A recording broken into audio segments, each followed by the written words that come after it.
Figure 4 Radio.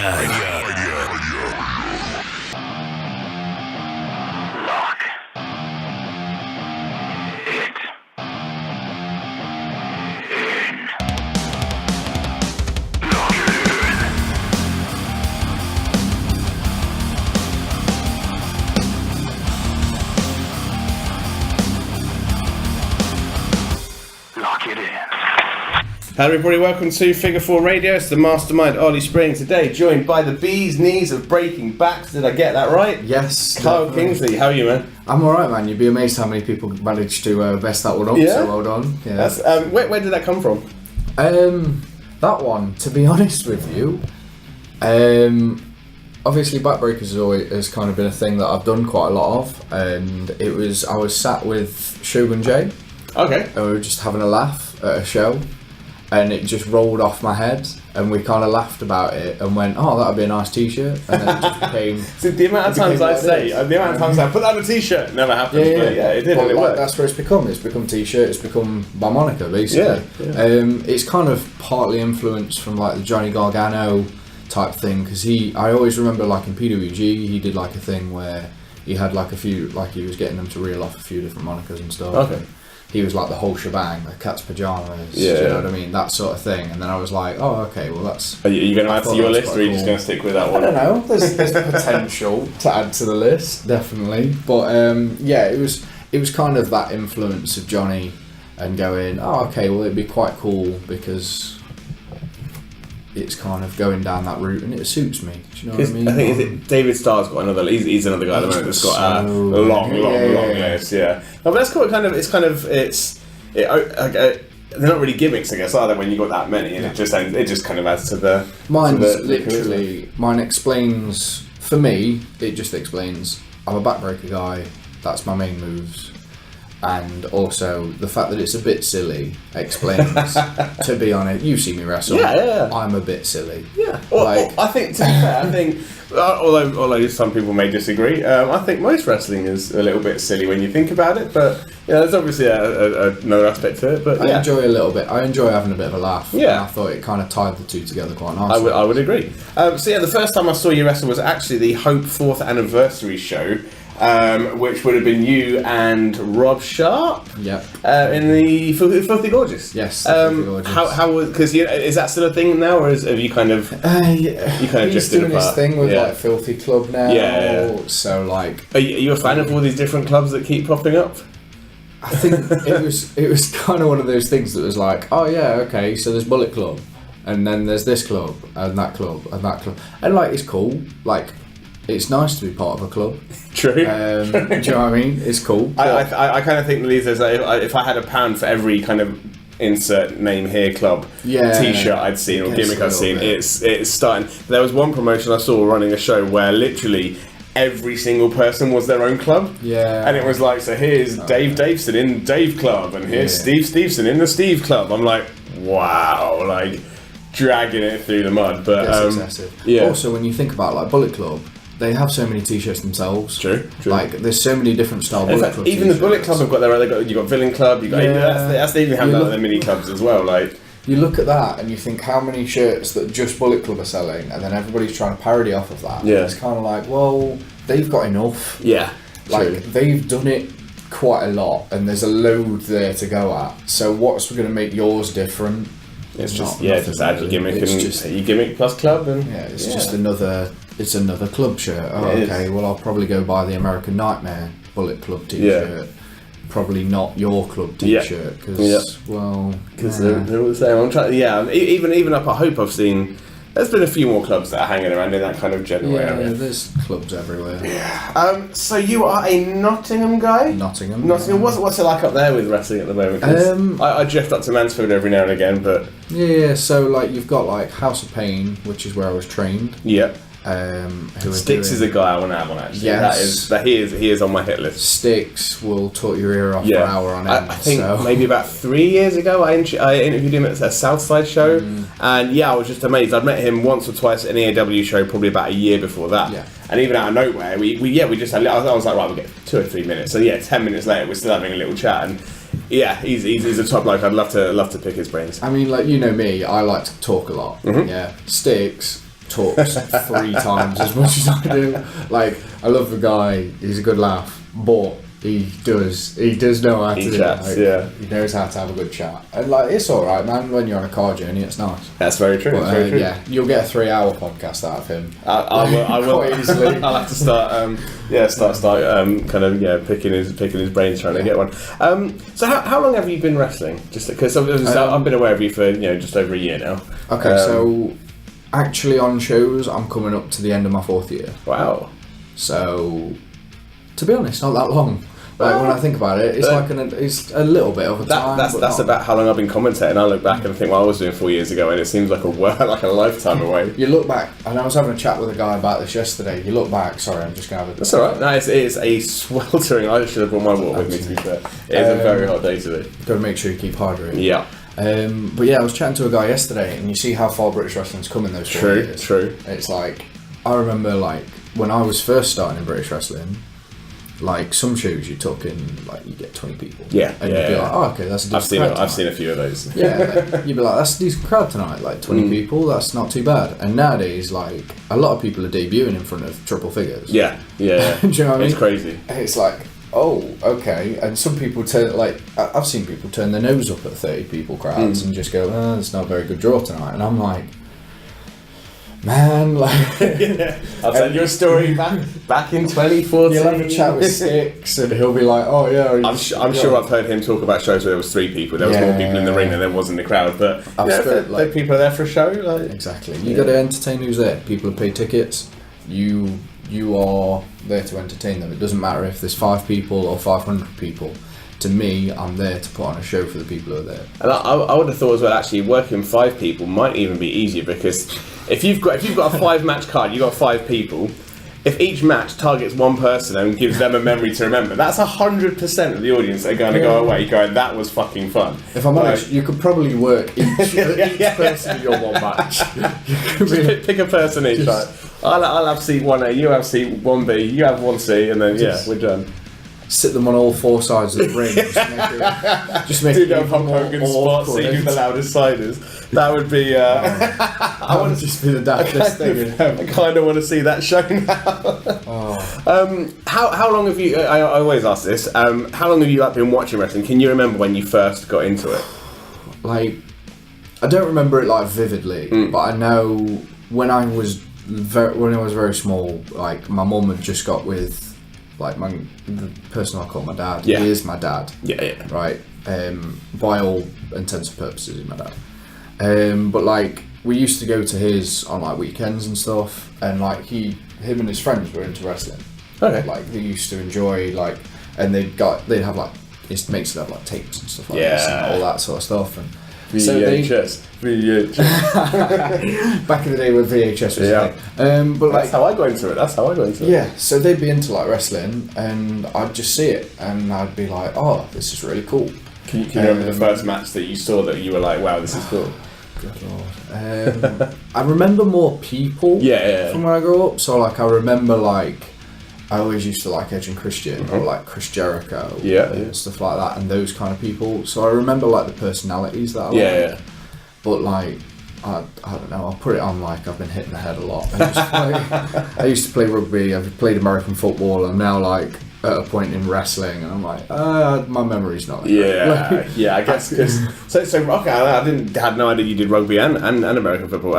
We'll cover that in a little bit, I'm sure. Okay. So, and how did you transition from? So I'm guessing, like, that was like from so basically you've been watching wrestling from as long as you can physically remember. That's as long, like, it's longer than I can physically remember. Yeah. Do you know what I mean? Wrestling's been kind of a constant in my entire life. It's always been the thing me and my dad have always done together. Yeah. So, like, my father-son time, pretty much throughout my entire life, has been professional wrestling. That's cool. Does he come to many of the shows and watch it before? Like, he does come to them, like, now and again, more the local ones. His health isn't amazing. Like, he has problems with his legs and stuff. Yeah. So, like, coming down here, like a 2-hour drive, just he probably would really struggle with Which is fair.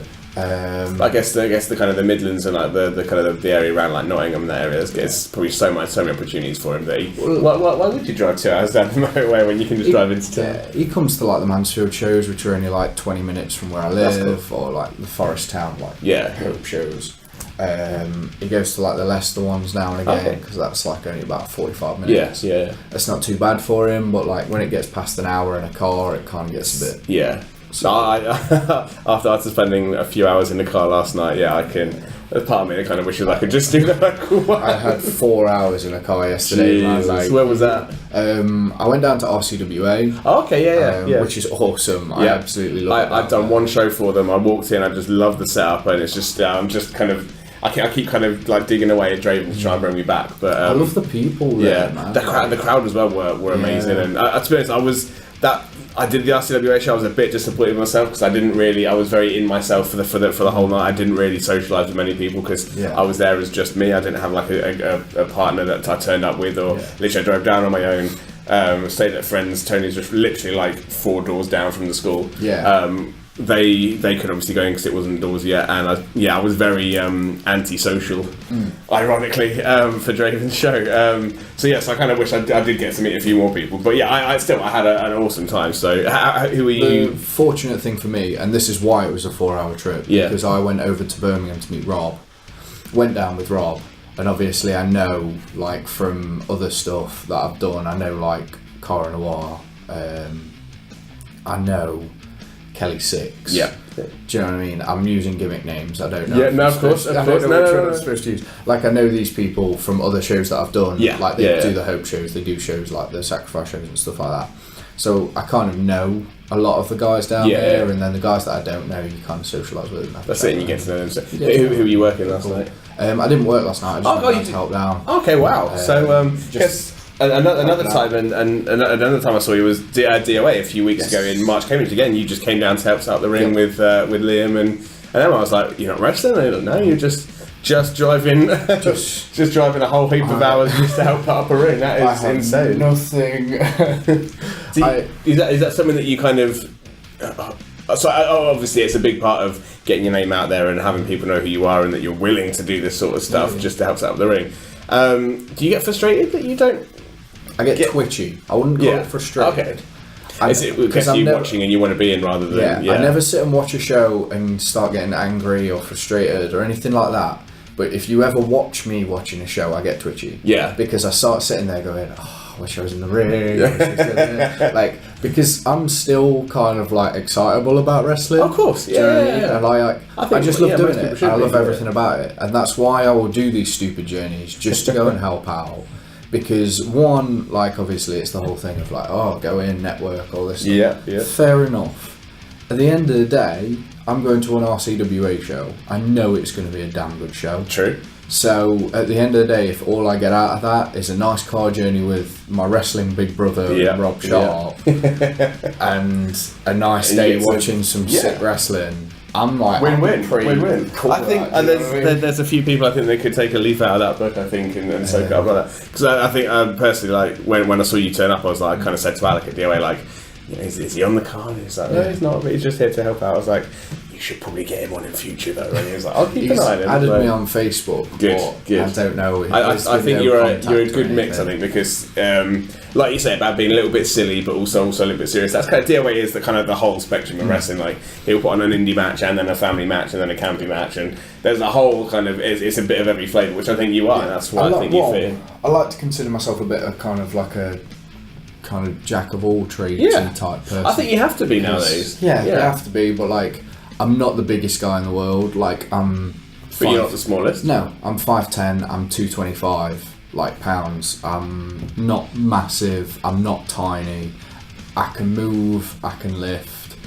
I'm not afraid to do comedy. I can do serious. Do you know what I mean? I always look like in British wrestling. I look around and I go like, okay, so what guy do I think is just brilliant at everything? I look at like Martin Kirby, for instance, a guy you can legitimately, you can put him on first and let him just be an entertainer or whatever and just make the crowd giggle, or you can put him in an uber serious. I remember him doing an uber serious like hardcore match with Joel, the referee.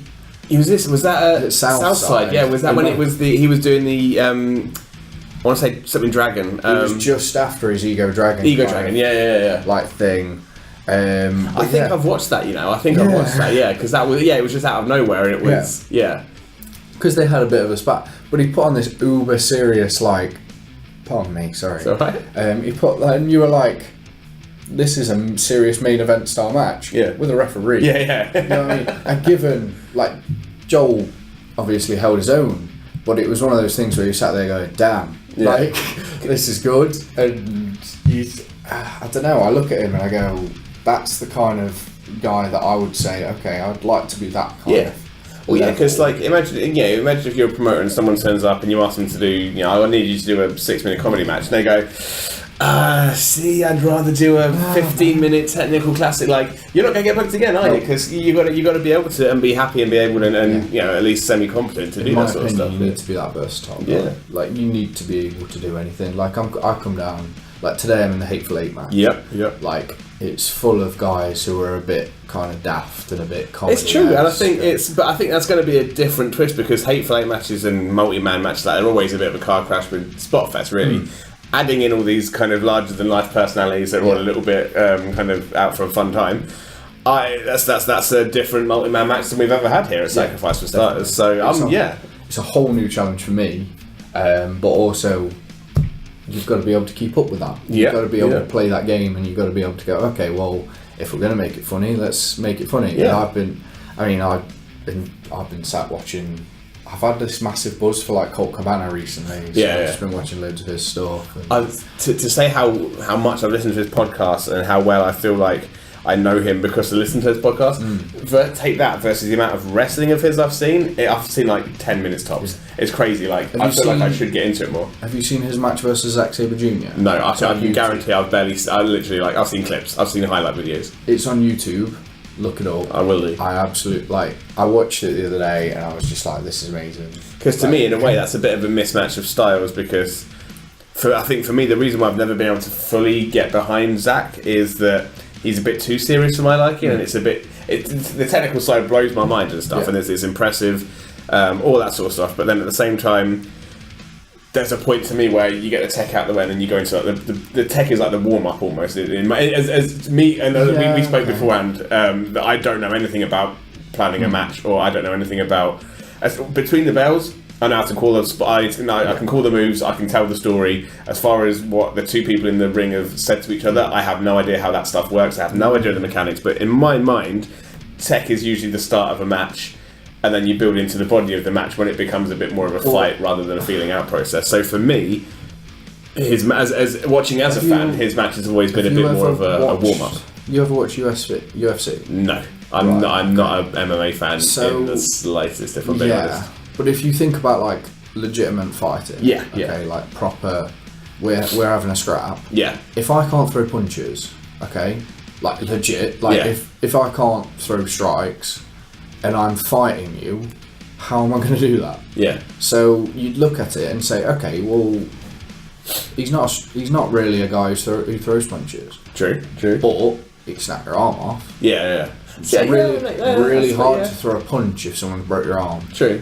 But then I guess at the same time for me, I don't watch wrestling because I think it's a fight. If that makes sense, I watch it because I watch it to be entertained. And this is it's a topic that all these car journeys we have, it always comes up. And there's a certain family out east that always train people because it's a real fight.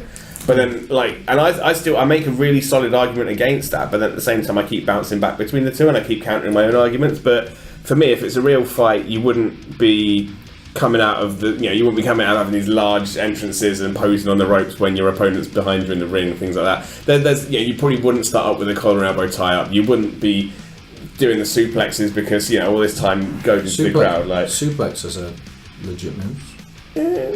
But I've never seen a vertical suplex in an MMA match. No, but you can see a version of that. Yeah. Just we up the ante of it.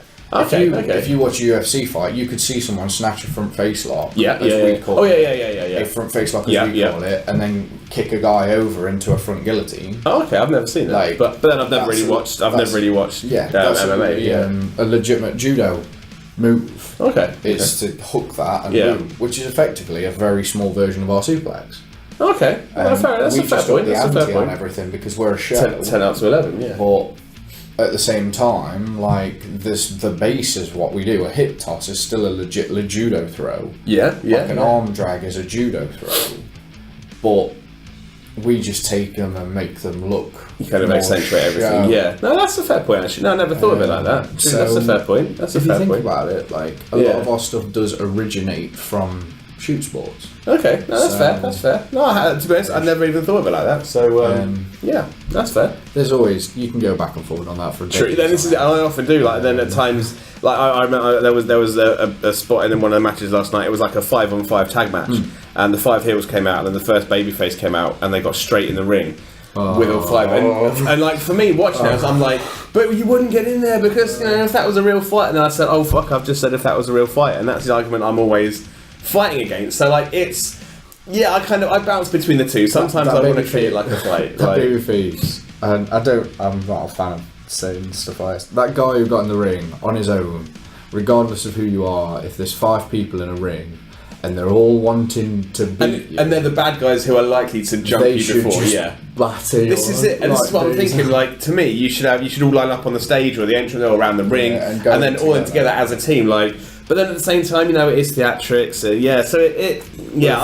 I bounce between the two ideas. Theatrics would look better if you all charge the ring together. Anyway. True. So that's the thing. I keep counting my own arguments. So I can't. All of us. I can't decide. It's a bit of everything. One thing I was going to ask as well is this is now going straight back to the start. So as a fan, how did you think, or how did you go down the path of going, I want to do this. I'm going to find out how to do this. I've just done this. Like this. How? Because to me, as I say, I still watch wrestling with that same excitement. Like I love going to shows and just soaking them up as a fan. Often there's times where I'm on commentary and I'm like, part of me thinks, man, I wish I could just be out in the crowd cheering along with this guy. For your entrance, I would love to just stop everything and just stand up and clap along and get soaked up, but I can't because I'm doing my job. I've never thought that I wanted to get in the ring though. So where did that thought process come from? I'm going to start off on the point about your commentary. Okay, yeah. As a commentator, if you get excited about a match, excited about a match. No, I get excited about the match, but I can't. You can't chant for somebody. That's it. Yeah. So sometimes I want to just stop and be a fan, take the headset off, and like start whooping and booing and all that sort of stuff. Yeah. But if you're sat there at the commentary desk and crazy stuff's going on, and you're for a lack of a better term, marking out. Yeah. Like.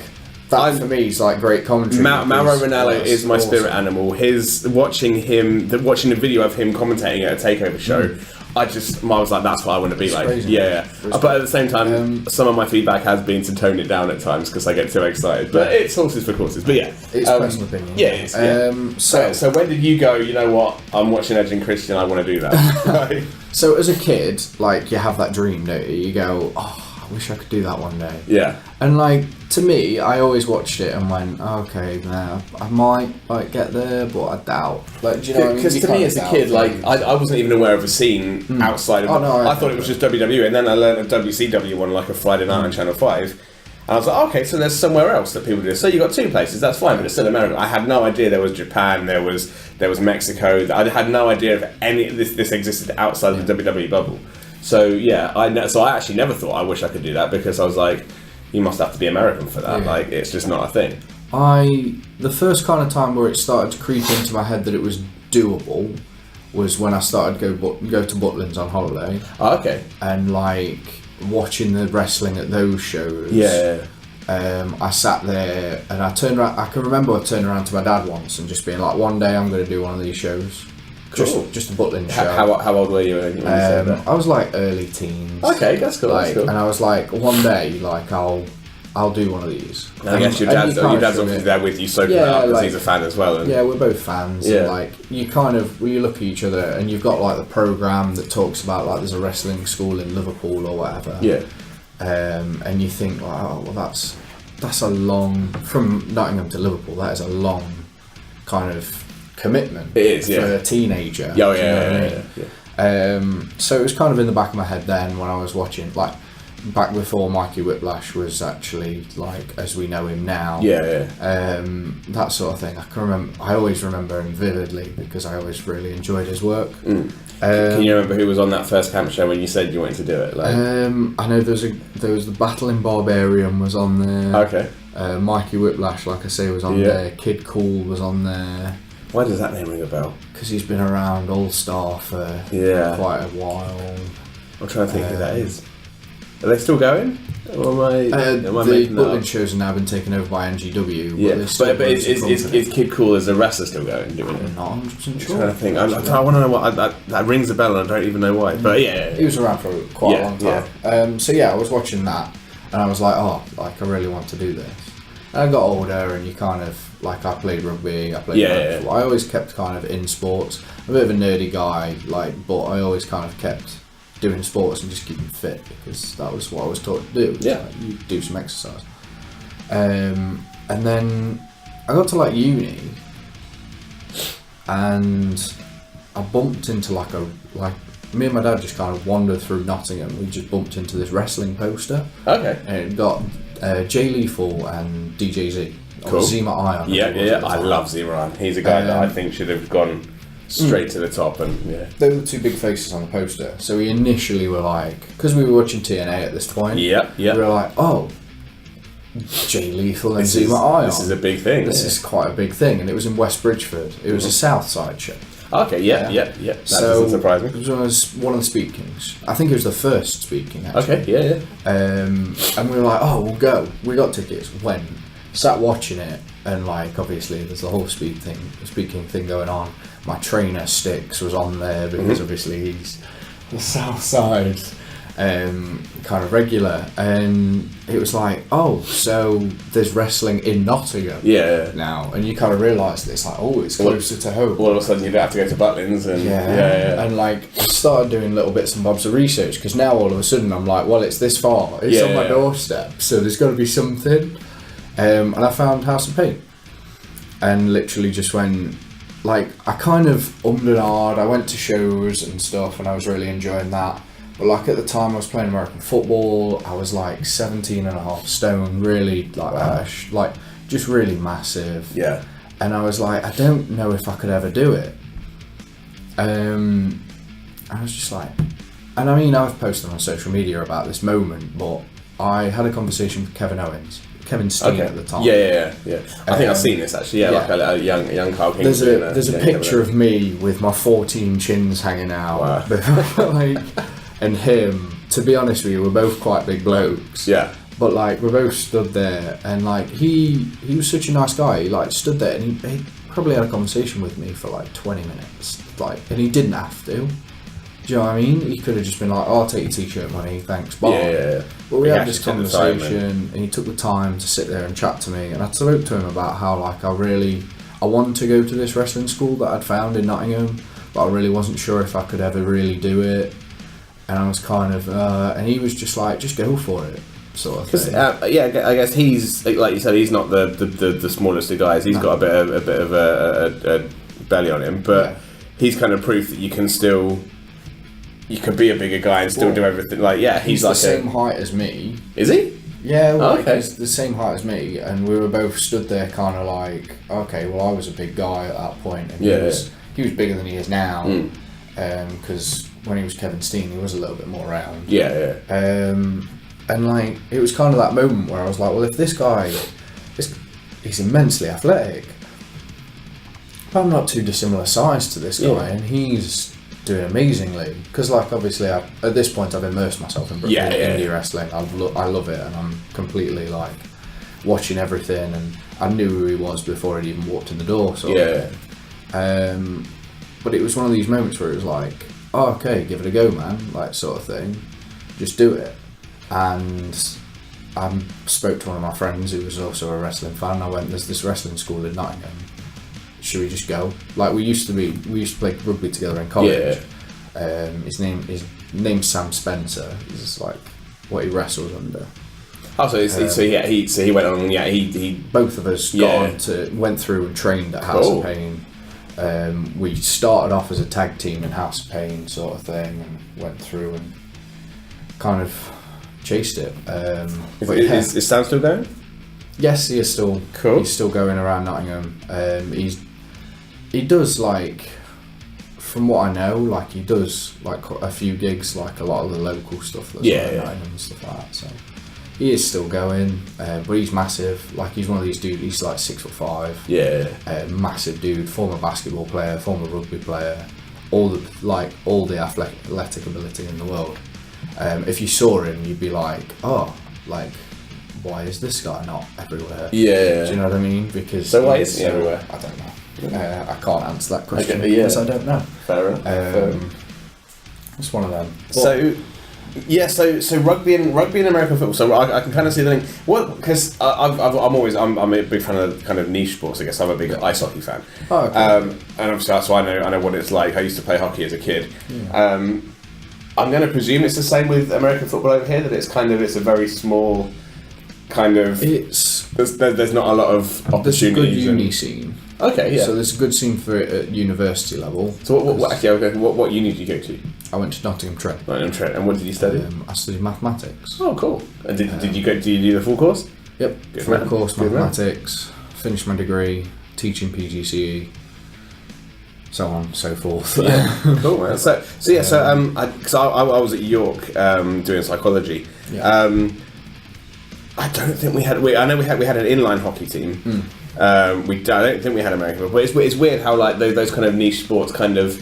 Because again, for ice hockey, there's a big, especially around Coventry and places like that, and up in Hull as well. I think there's a big Oh yeah, of course, yeah. So there's a big thing. It's I remember the last time I was at the. It was before. Do you follow the Panthers at all? I kind of keep track. Yeah. For someone who's lived in Nottingham for 24 years, my entire life, never been to an ice hockey game. No. And it honestly kills me. I sit there every year and I'm like, I'm going to go to one. You totally should. I'm going to go, and then I just never get round to it. See, I've been watching hockey since I was 6 years old. I knew ice hockey before I knew football. So, like, when everyone in the school playground was talking about football and things like, oh, he's good at taking penalties, I'm thinking, what, he's good at sitting in the sin bin for 2 minutes? Like, how does that make sense? Like, I had no idea what a penalty was in football and versus hockey, and it was crazy. So with American football and rugby, I'm guessing that's kind of similar in a way to what you need physically and athletically for wrestling, because it's kind of like it's more kind of burst. It's like bursts of energy rather than just running solidly for a certain amount of time, right? I'd say probably quite close. Like, it's helped me with the physicality of everything. Which would you say is more physical between rugby and American football? Because as someone that's never played either and is too scared to play either, I have a theory on which is tougher, but.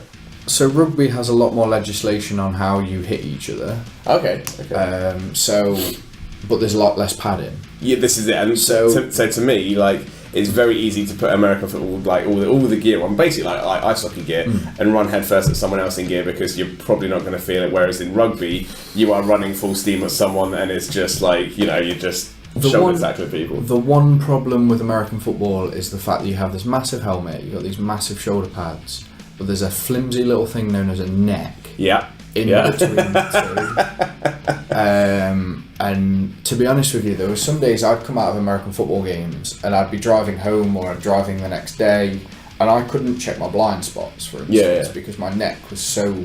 I played offensive line, so it's just constantly just smashing. Just running at people. Smash. There's a lot of like face cage contact. Your neck's just getting hit. Which is probably why I have kind of a strong neck. Yeah, true. I guess again, I never thought of it like that. So but there's a lot of impact on that sort of thing, and also when people hit you, they're in pads. Yeah. So they're instantly just going, well, sod it. Bang, and you get heavier shots. I think I've seen like one of these kind of YouTube things where it's like sports science explained or something, and they talk about how. Like American football, you get hit by more pressure because obviously the plastic also will apply more than somebody's shoulder that's going to kind of cave a little and stuff like that. You get hit by more pressure, but you got more protection. Yeah. Whereas in rugby, you get hit by less pressure, but you have less protection. You got zero protection. So they effectively kind of balance each other out. Okay. But American football, I found a lot more kind of. It was a lot worse for stuff like, oh, my neck's killing me. Yeah. Because I guess, because if you've got that helmet on, you think, oh, I'm invincible now. Yeah. Heavy helmet. Okay. Like your I remember my hockey one was quite, because we had a face cage at the junior level, and that did you kind of felt it when you put it on. Your first, the first day after your first day of training, you're like, oh, my neck hurts so bad. Like, you just can't move. And I guess that's probably the same for your first day of wrestling training as well. Yeah. You hit that mat the first time, you're like, oh, good lord, what am I doing? So let's bring it back to the old graps. So you started off at House of Pain. Yes. How long was it between your first training session and your first? Again, as someone that doesn't wrestle, I always have this theory on what counts as the first match. But what was how long between you first performed in front of a crowd? My first performance in front of a crowd was against a guy called Dante Durden. And that was roughly 6 months. Okay. However, bear in mind, during that 6 months, and Styx will back me up on this, I was training 4 times a week.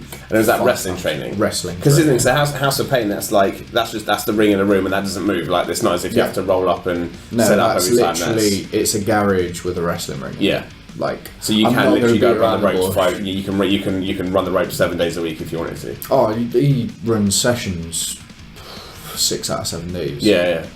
Which is crazy. I can't think of two, because I know plenty of wrestling schools, but they're all people that they take the ring to a room, they set it up, and they do their training, then take it down and go home again. This is just the big 20-foot ring is set up in a garage, wall to wall. And you just turn up and train. It's just that thing. And is there many other places around the UK that have got that sort of facility? I don't know. Yeah, to be honest, I haven't heard of too many, but there's some places, but it's where I learned. It was nice because he does so many sessions a week that I'd just go to them all. When I was a beginner, I would go to every beginner class. When I got to intermediates, I would do every intermediate class and maybe 1 or 2 beginners classes. Got to advanced, I did all the advanced classes, all the intermediate classes. And I was just wrestling. So I'm at uni at this point. Oh, okay, you're doing it while you're at uni as well? While I'm at uni. Wow. And eating a lot of my days wrestling while trying to study a maths degree. But I guess interesting. You look at the average student and they're kind of trying to study and just drinking. So I guess I don't touch alcohol at all. So that kind of was the balance for me, I guess, was I don't drink, I don't do any kind of recreational drugs or any kind of drugs at all. It's hard pressed to get me to touch a paracetamol. Really? You ask my mum, she gets really angry. So when you get your neck pain, so what do you do? What do you do? You just leave it? I just get on with it. Wow. Okay. Just smile and wave, boys. That's crazy. Smile and wave. Well, that's good. That's good. And I guess So I guess in that first 2 or 3 weeks, you've probably done as much training as someone has in 3 or 4 months when they're doing one training on a Saturday. But I think that's, to be fair, I keep a close eye on everything that Styx does. I've got a tremendous, I've got a shed load of respect for him. And I guess there's a reason that House of Pain is where it's at, and is when there's a news article in Nottingham or something on the telly around it's him, because like I say, he's got the facility and he's pumping out plenty of people. I keep seeing that all the status is that this weekend at House of Pain you got blah blah blah all making their debuts. Debut day, yesterday. It's cool to see. It's really cool to see. He's doing 7 shows a month now. It's absolutely nuts. Because I did speak to him about doing commentary. I think he's not really looking to put the brand out there. So it's literally just for the live crowd, which is fine, and I respect that. Again, I've got no problem with that. But the only footage you get out of there is guys bringing their own cameras. That's it. But the system itself that he's got in place, I think, it sounds like there's a reason why he's got the respect level he's got. I think. Yeah, definitely. He's earned the respect level through his years of work, and he's got the knowledge to be able to bring people through. Given, obviously, I haven't just trained with Styx. Oh yeah. Trained elsewhere and with other people at House of Pain and things like that. But he obviously knows what he's doing. He's been around for a long time. Without a doubt. And his training school's running that many shows a month that are, to be honest with you, most of them are getting near sellout. And it takes a lot to do that. One county. And especially without having a massive amount of video and all that sort of stuff that you put out as promotion. It's just come to a wrestling show. And social media for House of Pain is a little bit when you consider it to like a lot of other promotions around the country, like for instance Sacrifice here. You consider the massive difference in social media output. You kind of go, oh, okay, like there's a big difference there. But he's still selling out just like everyone else does. Doing a good business. So whatever works. He's doing it well. So I see you mostly now at obviously when you're with Liam and Emma with the ring, but Hope Future and Hope shows. Yes. So you're quite. Would you admit to being one of the top guys for Future? In future, maybe. Yeah. I don't like to consider myself the top guy for anything. If I'm honest, I'm quite a self-critical person. That's always good. That's the best way to be. So like when I'm at a Future show, for instance, I sit there and I go, okay, well, like your top guy is obviously your champion, Warren Banks. Fair enough. The guy is amazing. He looks like a million bucks. He's great. And then you've got other guys there, and I kind of go, okay, well, I'm the good hand guy. Do you know what I mean? I'm the guy who's there. I'm solid. I'll put you together a good match. And whatever you ask me to do, I'll do it. I don't consider myself a superstar there. I don't consider myself a superstar kind of anywhere. Okay. I'm a guy who's working his like damnness to put on the best match that he feasibly can for the crowd that's there. I know some things. Like if people ask me an opinion, I'll give my opinion freely. I'm perfectly happy to help people out and pass on things that I've taught through the many different people I've trained with. Like I have a laundry list of people, to be honest, that I've done seminars with or done training with, and if I reeled it off, we could probably fill an A4 page, and that's great. Like for me, it's cool for me to be able to sit there and say that. But I don't feel like I'm better than anybody. Oh no, but I feel like I do a good job. But then, like you said, you know all of these things, and a lot of the people on the card are maybe they've had one or two lines of this A4 paper of seminars and stuff, whereas you've got that whole experience. I've had more years. Yeah, true. It's just the little thing there, like, and you kind of learn over time. I don't think I'm amazing. I don't think I'm the best thing on the card. I think I'm a guy who's going to put his all into every match. That's pure and simple. So what I was going to say is my opinion of you, at least in places like Future, with all this experience you've got and the fact that you've been on bigger. I'll say you've been on bigger cards because obviously the Hope main show. Future is like the NXT to WWE. Yes, okay. So you've obviously you've been on the grand stage of the Forest Town shows. My opinion of you, at least, is that you're kind of not necessarily a veteran, but you are one of the guys that you're one of the guys that people are more likely to go to ask for feedback and ask for advice and things. And like you say, that you can take anybody and help them through a match. I'm kind of that middle level kind of guy. Okay, do you know what I mean? Yeah, we'll call it. On a Future show, I'm one of the more experienced guys, so people kind of look to me to try and help. Yeah, that's Whereas it. on a Forest Town show, I'm one of the least experienced. Like I'm one of the little guys. So you have to bring a big fish in a small pond to a small fish in a big pond. Kind of. So like I'd say I'm the middle fish. Yeah. You're kind of the gap between the two. What I was going to ask was, is that, because to me, I think you are kind of that almost mentor for some people as well, I would guess. Is that something you enjoy doing? Is that like a role you really enjoy doing it? It's one of the reasons why I still stick around House of Pain, if I'm dead honest. There's guys down there who and you'll see this more on their shows coming up soon. There's a few guys down there who I'm actually kind of helping and mentoring and trying to help bring through. Yeah. There are a few good lads like Riley Nova, who you will have seen around the Future shows because he comes around and helps me out with the ring. And he refereed one of the shows. So he got I think he kind of long hair. Is he long? There was two wrestlers. There was one called Mark. Not the one with the long hair. Riley. The other guy. Yeah, the short. Yeah, kind of like clean cut, quite. Yeah. I know the guy. Yeah. Bit of a pretty boy. Yeah. We'll go with that. Yeah. So there's like him and like a few others that I hang around with and I try and help out and do whatever I can, sort of thing for. And you'll see a few of them turning up on Future soon. Yeah. So you'll get to know them loads better. Cool. Because some of my kind of people that I'm helping around House of Pain, trying to bring. Anyone you want to put over now quickly? Well, obviously, like Riley's kind of the one that I put over straight away. There's Troy, who I wrestled on one of the Leicester shows when we did a midweek Leicester show.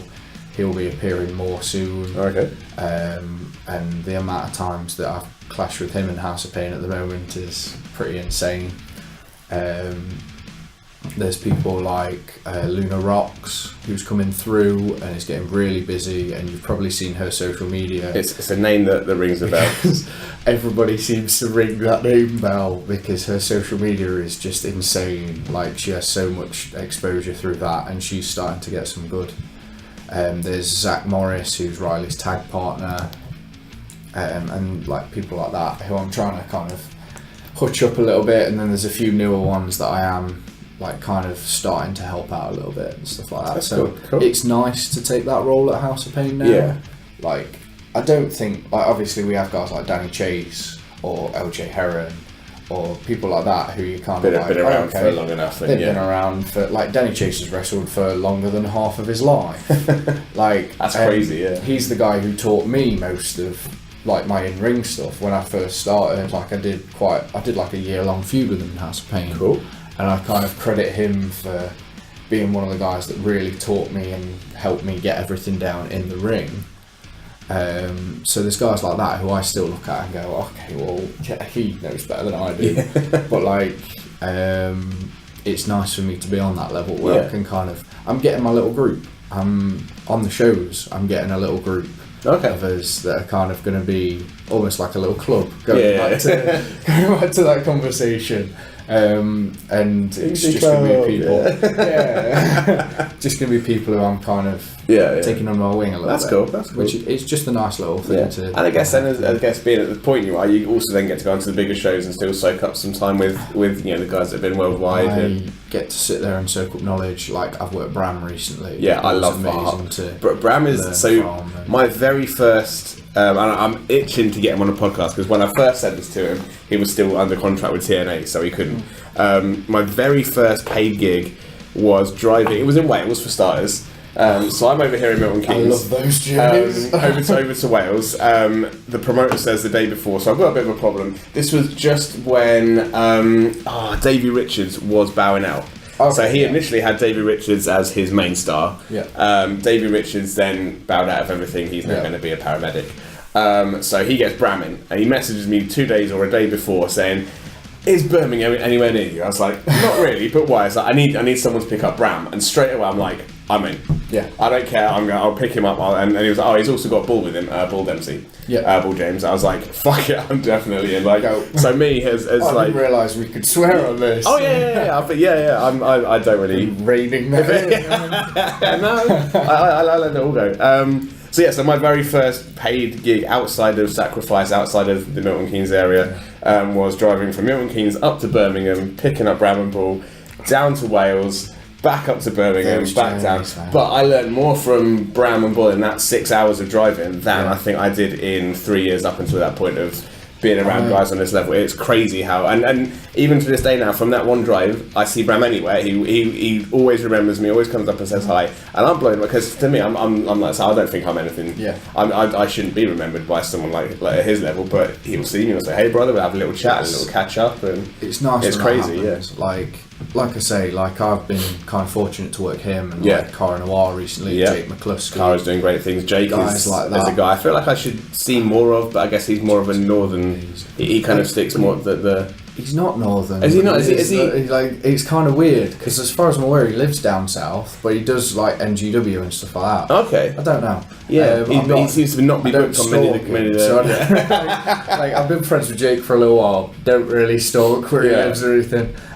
But yeah, I've had the fortune of working those kind of guys. I've done, going back to the car journey thing. Like I've done bits where I've like ridden in a car with like Jigsaw, Ken Anderson, like Mr. Kennedy, whatever. And this is the thing, you learn so much and especially if you ask the right questions, don't piss them off, and they're happy to have their brains picked. To be honest, probably half of that kind of journey with Ken Anderson was just talking about American football. Okay, that's cool. I was in my New York Jets jersey, like driving him along.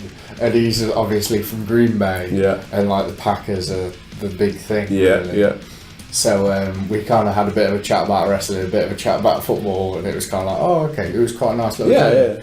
So I've been fortunate and blessed to have those kind of journeys. Joe Connors, like I've had journeys with him, which are always like, it's always been nice to kind of sometimes just pick his brains. And he occasionally shoots me a message nowadays just to kind of give me an opinion. It's always nice. Because it's just kind of like, it's one of those things that I've known him pretty much since day one. Because he's not another House of Pain.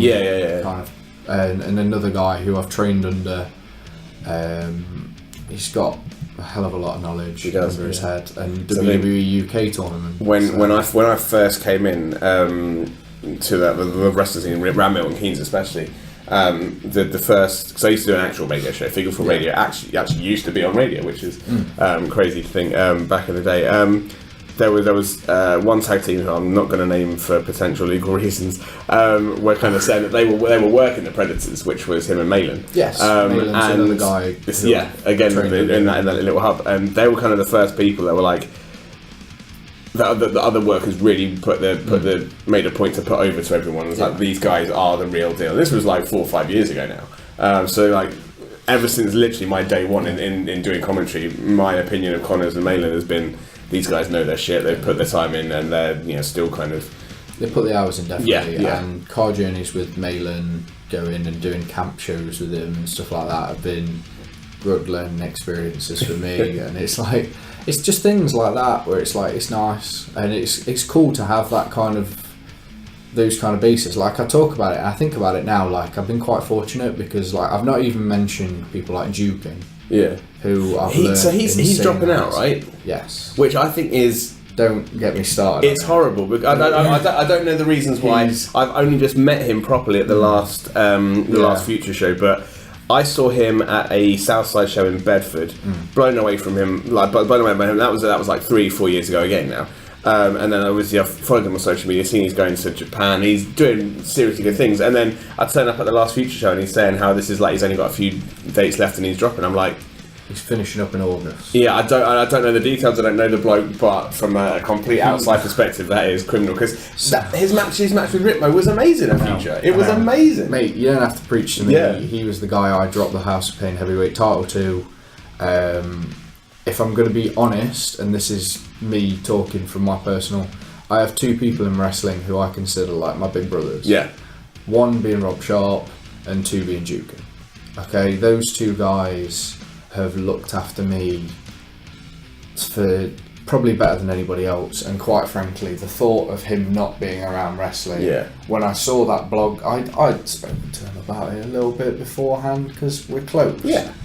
But like when I saw him put it officially up on a blog, it became real to me, and it kind of, it tore, like, because it became real, and I was like, I'm not going to see my big brother as much, you know what I mean? I don't have legitimate brothers or sisters. Like, I don't have actual blood siblings.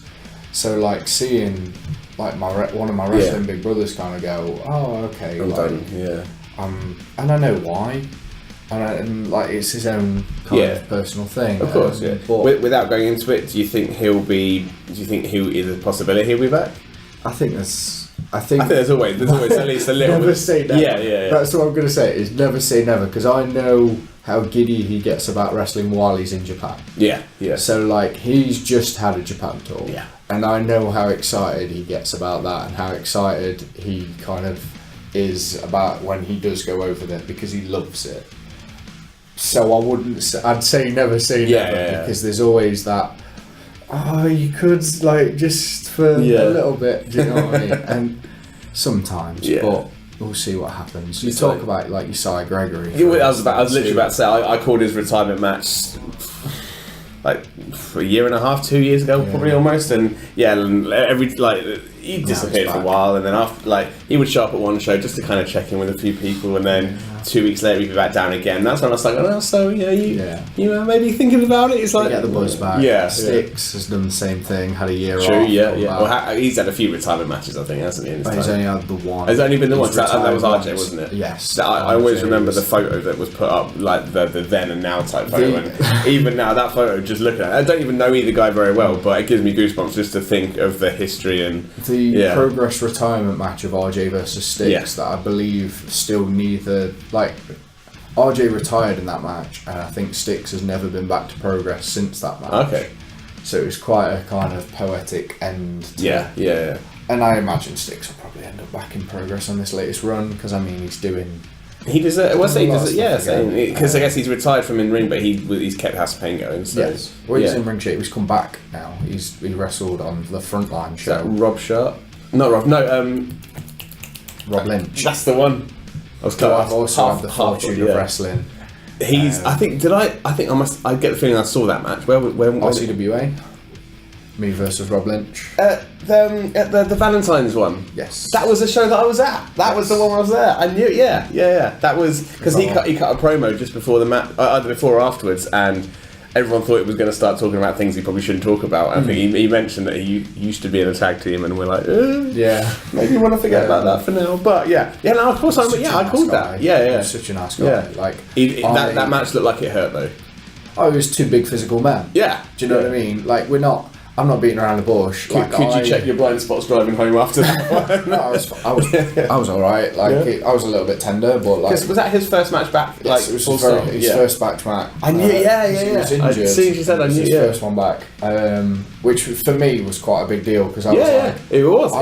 I remember watching Rob Lynch as part of like the riots and being like, oh, this guy's like a big.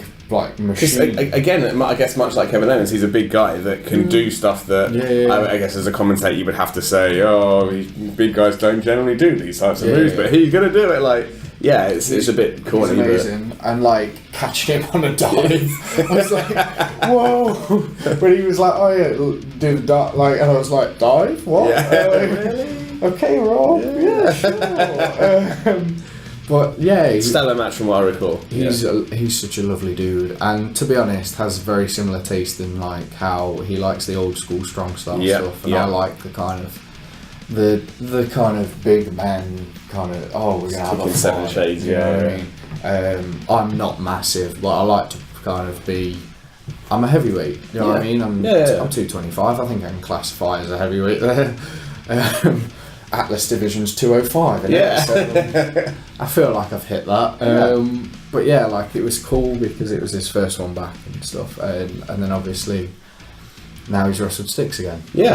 Which is kind of he's wrestled me, and then because I get compared to Styx a lot. I think it's the chest hair and being from being trained by him.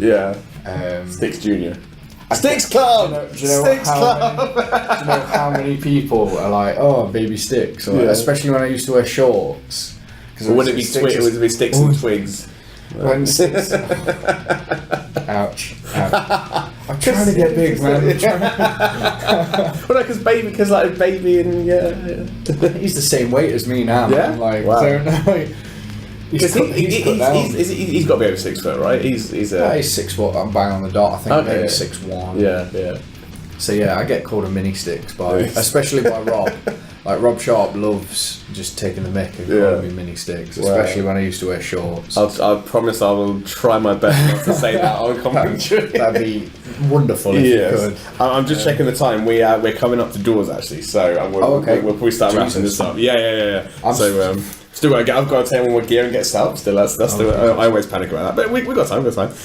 So let's have a look and see where you are at the moment. Because obviously Hope Future we've covered. You're down here at Sacrifice, and obviously Hope. You still doing House of Pain shows? Yes, still doing House of Pain. Where else are you? Anywhere you? So this will probably come out a week tomorrow, hopefully. So Fight Factory is Lincoln. a company in Lincoln. I really want to get up there. The only problem is that they want Friday nights. A lot of them, and the problem for me is I'm doing is on Saturday. Oh, okay. The next one I've got for them is on a Saturday, so I work for them. Because where do they run their shows? Because I've seen some photos and it looks like it's in like a there's the like one a church I do almost? it's the Gainsborough X Church. Yeah, because the photos look amazing. And I just want to soak up the venue, to be honest. It's a really nice venue. Yeah, it's one place I'd love to get to. So I'm getting back into working for them. Like I kind of worked for them as a team with Rob a little bit, and then this year I've kind of come back as a singles guy for a little bit. Good stuff. Doing a few bits. I work for Legacy, which is in rugby. Okay. I think I've heard of them. They're probably not. Yeah, they're on their second show back. They're kind of a company that disappeared for a little while. That'd be why I don't. Yeah. They've come back now, and I'm doing a bit of a run there, which is quite nice. I've worked the last show there. I was working with Ritmo. Yeah. Guy I saw him at Future. I was immediately impressed with, and very he's got skills. He's got skills. Definitely. Yeah. So I work up there. Where else do I work? Get hit in the head too much. I'm hoping to be back on RCWA soon. Yeah. That's kind of one of my little targets to try and get back on and work for them a little bit more regular, because the one time I have worked for them, it was great. Yeah, it was. I've done a Rumble for them. The crowd that night was nuts as well, and just the whole setup. I remember walking in and just being like, wow, this is like it's the bee's knees. Yeah. There you go. I really enjoyed kind of spending time around those shows, and then for me, it's trying to find new stuff.